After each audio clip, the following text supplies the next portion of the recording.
कई बार हम कोई ऐड देखते हैं और मन में सवाल आता है कि ये असल में दिखा क्या रहा है। आज हम इसी छुपे हुए खेल के बारे में बात करने वाले हैं, जिसे कहते हैं सरोगेट एडवर्टाइजिंग।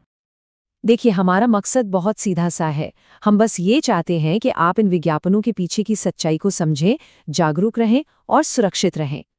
तो चलिए सबसे पहले ये समझते हैं कि ये जो छिपा हुआ खेल है, ये असल में है क्या। मतलब मान लीजिए कि कोई कंपनी है जो शराब या तंबाकू जैसे प्रोडक्ट्स बेचती है, जिन पर विज्ञापन की पाबंदी है। तो वो कंपनी उसी नाम और लोगो से कोई दूसरा प्रोडक्ट जैसे सोडा या पानी का विज्ञापन करने लगती है। ये एक तरीका है जिससे वो अपने असली प्रतिबंधित प्रोडक्ट को लोगों के मन में बनाए रखती हैं। तो ये तो समझ आ गया कि ये होता क्या है, पर अब सवाल ये उठता है कि ये ट्रिक काम कैसे करती है। आखिर ये कंपनियां हमें वो चीज़ कैसे याद दिलाती हैं जिसे वो सीधे सीधे दिखाई नहीं सकती। तो होता ये है कि एक तरफ तो सोडा या पानी का ऐड है, लेकिन दूसरी तरफ लोगो, रंग, डिजाइन सब कुछ एक जाने पहचाने शराब या तंबाकू ब्रांड की याद दिलाता है। तो ये ऐड असल में सोडा के बारे में है ही नहीं। इसका असली मकसद है उस प्रतिबंधित ब्रांड को हमारे दिमाग में जिंदा रखना। और इसके उदाहरण हमें हर जगह देखने को मिल जाते हैं, जैसे कि शराब के ब्रांड्स का सोडा या पानी का विज्ञापन करना, या फिर तंबाकू कंपनियों का बड़े बड़े स्पोर्ट्स इवेंट्स को स्पॉन्सर करना। और आजकल तो बेटिंग ऐप्स भी फैंटेसी गेम्स के नाम पर युवाओं को अपनी तरफ खींच रही हैं।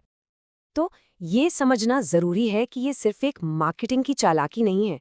इसका हमारी सोसाइटी पर, खासकर पब्लिक हेल्थ पर एक बहुत गहरा और असल असर पड़ता है। ये पूरी एक चेन की तरह काम करता है। सबसे पहले ये आम जनता को और खासकर बच्चों और युवाओं को धोखा देता है, जो इसके पीछे का असली मकसद नहीं समझ पाते। फिर ये धीरे धीरे हानिकारक आदतों से जुड़े ब्रांड्स को नॉर्मल बना देता है, और आखिर में ये उन सारे हेल्थ नियमों को तोड़ देता है जो हमारी भलाई के लिए बनाए गए हैं। ठीक है, तो अब जब हम इस प्रॉब्लम को समझ चुके हैं, तो सबसे ज़रूरी सवाल पर आते हैं कि हम जागरूक कैसे रह सकते हैं, क्या कर सकते हैं हम। चलिए कुछ बहुत ही आसान स्टेप्स देखते हैं। तो अगली बार जब भी कोई ऐसा विज्ञापन दिखे जो थोड़ा अजीब लगे, तो बस रुकिए, थोड़ा धीमे हो जाइए और सतर्क रहिए।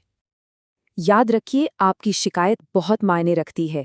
अगर आपको कोई भी विज्ञापन भ्रामक लगता है, तो आप इन आधिकारिक चैनलों पर उसकी रिपोर्ट कर सकते हैं। ऐसा करके आप न सिर्फ अपनी बल्कि समाज में दूसरों की भी मदद करते हैं। इसलिए हमेशा रुकें, सोचें और ये जरूर जांचें कि कोई विज्ञापन असल में क्या बेच रहा है।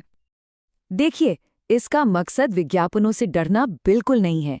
मकसद सिर्फ इतना है कि हम सब जानकारी रखें और सावधान रहें, क्योंकि जागरूकता ही सुरक्षा है। अगर आप सतर्क हैं, तो आप सुरक्षित हैं। सुरक्षित रहिए, जागरूक रहिए और इस जानकारी को अपने परिवार और दोस्तों के साथ ज़रूर साझा कीजिए।